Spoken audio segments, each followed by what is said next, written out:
90 రోజుల కోర్సు పూర్తి చేస్తే చాలు 100% ప్లేస్మెంట్ సపోర్ట్ తో సాఫ్ట్వేర్ జాబ్ మీ సొంతం. వెంటనే కోడ్ జ్ఞాన్ డెస్టినేషన్ ని సంప్రదించండి.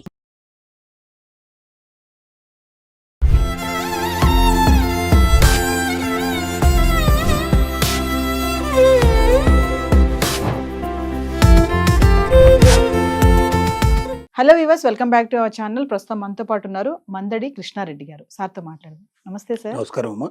ఇప్పుడు 60-70 సంవత్సరాలు పైబడిన వాళ్ళకి కొన్ని ఆర్గనైజేషన్స్ రన్ చేస్తున్నారండి. మీరు కూడా అందులోంచి వచ్చిన వాళ్ళే. మీరు ఒక ఆర్గనైజేషన్ కూడా నడిపిస్తున్నారు. సో ఇక్కడ ఏంటంటే స్వయంవరం అనేది ఒకటి పెడుతూ ఉంటారు. నేను కూడా కొన్ని చూశాను. మామూలుగా పెళ్లి చూపులు అంటే అప్పుడు పెళ్లి చేసుకునే వాళ్ళకి పెళ్లి చూపులు పెట్టేవాళ్ళు కదా. మరి ఆ వయసులో ఉన్న వాళ్ళకు కూడా అప్పుడు పెళ్లి చేసుకోవాలని కోరిక పుట్టినప్పుడు కూడా స్వయంవరం అనేది పెడుతున్నారు. అంటే అసలు యాక్చువల్గా అక్కడ ఏం మాట్లాడుకుంటారు? ఆ స్వయంవరం అనే కాన్సెప్ట్లో ఏంటి అసలు?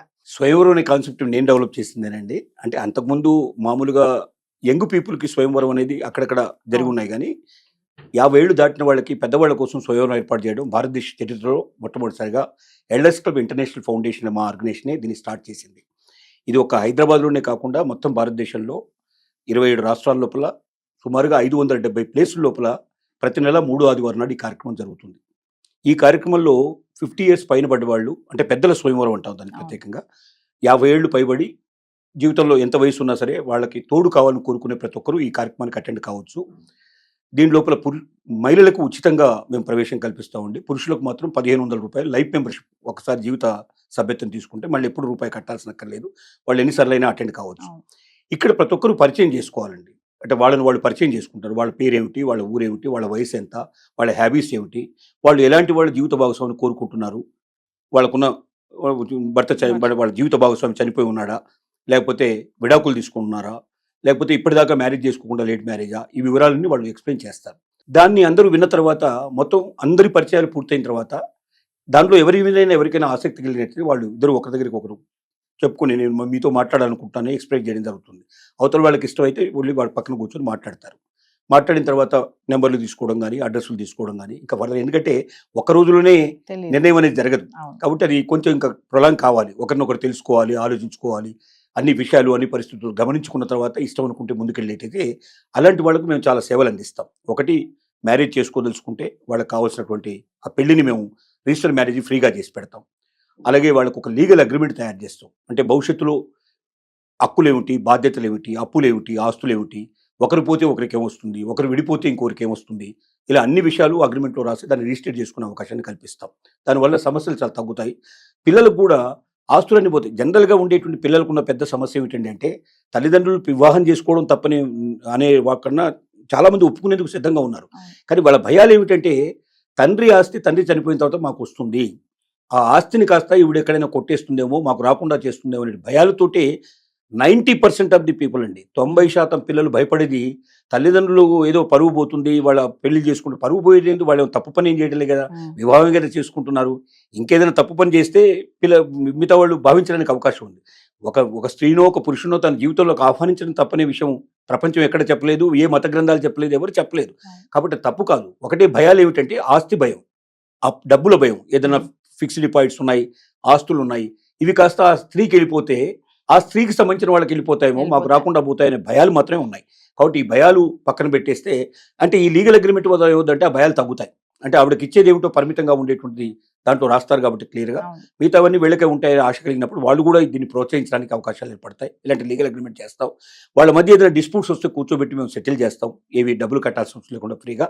అలాగే ఈ రకమైన కొన్ని సర్వీసెస్ వాళ్ళకు మేము ఇస్తాం. అలాగే వాళ్ళు ఒకవేళ పిల్లలకి ఇట్లా ఏదైనా థ్రెటన్ చేసినా, ఇంకెవరైనా భయపెడుతున్నా లీగల్గా వాళ్ళకు రక్షణ కల్పించే ఏర్పాటు మేము చేస్తాం.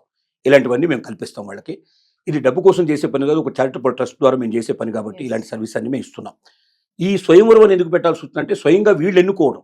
అంటే ఇప్పుడు దీంట్లో ఇంకా వీళ్ళ పిల్లల ప్రమేయం కానీ, లేకపోతే వీళ్ళ తల్లిదండ్రుల ప్రమేయం కానీ ఏమి ఉండదు. వీళ్ళే పెద్దవాళ్ళు అయిపోయారు. వీళ్ళు ఇప్పుడు వీళ్ళ మనస్ఫూర్తిగా అవతల వాళ్ళని వీళ్ళు ఎన్నుకుంటారు. అంటే పురుషుడు కానీ స్త్రీ కానీ ఇతరులు ఎన్నుకునే అవకాశం ఉంది కాబట్టి స్వయం వరం అని చెప్పి మేము ప్రత్యేకంగా దాని పేరు పెట్టడం జరిగింది. ఇది మేము చేస్తున్న పని. సీనియర్ సిటిజన్స్ ఇప్పుడు మామూలుగా చూసుకుంటే ఈ నవ్ డేస్ ఏంటంటే యంగ్స్టర్స్కే పెళ్ళిళ్ళు అవ్వట్లేదు.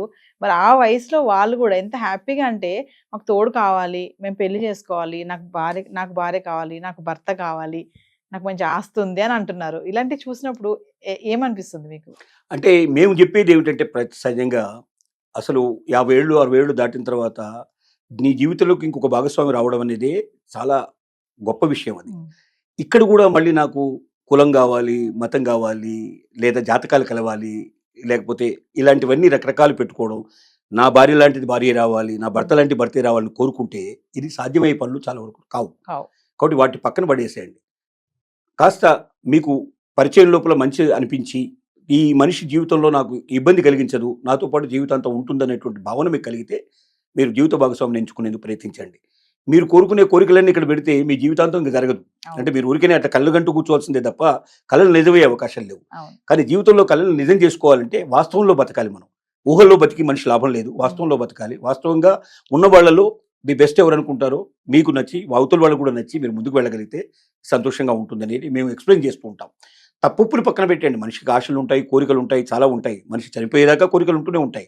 కోరికలు నెరవేరడానికి మార్గం ఉందా లేదని కూడా ఆలోచించుకోవాలి. అంటే ఇప్పుడున్న పరిస్థితుల్లో మనకి ఏది కరెక్ట్గా అవుతుందనేట్టుగా వాస్తవికంగా మనం జీవించగలిగి రియాలిటీలో మనం ముందుకు వెళ్ళగలిగితే తప్పనిసరిగా జీవిత భాగస్వామి దొరికే అవకాశం ఉంటుంది. జీవితంలో తను కొంత ఆనందాన్ని, సంతోషాన్ని పొందగలిగే అవకాశం ఉంటుంది. ఈ కేటగిరీలో చూసుకుంటారండి, జెంట్స్ కొంచెం పర్వాలేదు, వాళ్ళు బయటికి వెళ్తారు, మాట్లాడతారు, అంటే భార్య చనిపోయిన వాళ్ళ గురించి మాట్లాడతారు. అదే మహిళలు ఉంటారు చూసారా, భర్త చనిపోయి వాళ్ళు మాత్రం బయటకు రాలేరు. కొంచెం పిల్లలు వాళ్ళని నిర్బంధించడమో, బయటికి వెళ్లకుండా, అంటే ఆమెకు అలాంటి ఫీలింగ్స్ ఉన్నా కూడా షేర్ చేసుకోలేదు. ఇక్కడ చూసుకుంటే జెంట్స్ ఇక్కడ కొంచెం స్ట్రాంగ్ ఉంటారు, ఉమెన్స్ మాత్రం కొంచెం బలహీనంగానే ఉంటారంటే ఏం చెప్తారు మీరు? బలహీనం అని కాదు, కానీ ముఖ్యంగా సమాజం యొక్క భయానికి కొంతమంది వెనకంజ వేసేటువంటి అవకాశాలు ఉంటాయి. ఇప్పుడు మేము కూడా చూస్తుంటాం కదా, 25% 30% వరకు లేడీస్ వస్తారు. 100% అక్కడ 100 మంది వస్తే ఇక్కడ 30 మంది 25 మంది వస్తారు. ఇది రేషియో మాకు ఎక్కువగా కనపడేటువంటిది. అంటే వీళ్ళు నలుగురు ఉంటే వాళ్ళు ఒకరు ఉంటారు, అట్లా ముందుకు వస్తారు. ఇప్పుడు పెరుగుతున్నారు. అసలు మేము స్టార్టింగ్లో పెట్టినప్పుడు 100 మంది వీళ్ళు ఉంటే 5 వాళ్ళు ఉండేవాళ్ళు. ఆ సంఖ్య ఇప్పుడు 25 నుంచి 30 దాకా వచ్చింది. అంటే ఈ 8 ఏళ్లలో 8 years అయింది స్టార్ట్ చేసి. 8 yearsలో మేము చూసినటువంటి మార్పు. వీళ్ళు కూడా పెరిగారు. 1/4కు వచ్చారు వీళ్ళు. 1/4 నుంచి 1/3కు ప్రవేశం దగ్గరగా ఉన్నారు. ఇంకా కొన్నాళ్ళు పోతే 1/3 అవుతుంది. ఆ తర్వాత 50-50 అయినా కూడా ఆశ్చర్యపడాల్సిన అవసరం. అంటే వీళ్ళు 100 ఉంటే వీళ్ళు 50 మెంబర్స్ అయ్యేటువంటి పాసిబిలిటీస్ ఉన్నాయి. రోజు రోజుకి బలం పెరుగుతుంది. ముఖ్యంగా పరిస్థితులు, వాళ్ళ చుట్టూ ఉండే పిల్లలు ఆదరించకపోవడం, పిల్లలు దూరం చేయడం, కోడలు వచ్చిన తర్వాత కొడుకు కూడా సరిగ్గా చూడకపోవడం, లేదా ఇంట్లో బాధలు పెట్టడం, రకరకాలుగా ఇండైరెక్ట్ గా తిట్టడం, కొంతమంది కొట్టే వాళ్ళు ఉన్నారు, కొందరు హింస పెట్టేటువంటి వాళ్ళు ఉన్నారు. అసలు పెద్దవాళ్ళ ప్రాబ్లమ్స్ చెప్పడం మొదలు పెడితే అసలు ఎన్ని రోజులైనా, ఎన్ని సంవత్సరాలని చెప్పొచ్చండి. అన్ని కథలు, కొన్ని లక్షల కథలు నేను విన్నాను కాబట్టి మీకు చెప్తున్నాను. కథలు వినడం కాదు, ప్రత్యేకంగా చూశాం కాబట్టి. దెబ్బలు తగిలిన తర్వాత మా దగ్గరకు వచ్చేవాళ్ళు ఉన్నారు. ఇలా కొట్టాడు, నా రాత్రి మమ్మల్ని ఇట్లా హింస పెట్టారు, కోడలు ఈ కర్ర తీసుకుని కొట్టింది, ఈ బండ తీసుకుని కొట్టింది, ఇలా చెప్పేవాళ్ళు కూడా ఉన్నారు. ఈ పరిస్థితులు ఇలా ఉన్నాయి. ఇంత భయంకరమైన పరిస్థితుల్లో అక్కడ జీవించేదానికన్నా ఇంకెవరో ఒకరు ఆశ్రమం లోపల జీవితాంతం ఒక మంచి నీడలో బతకాలని కోరుకోవడంలో చాలా మంది ముందుకు వస్తున్నారు.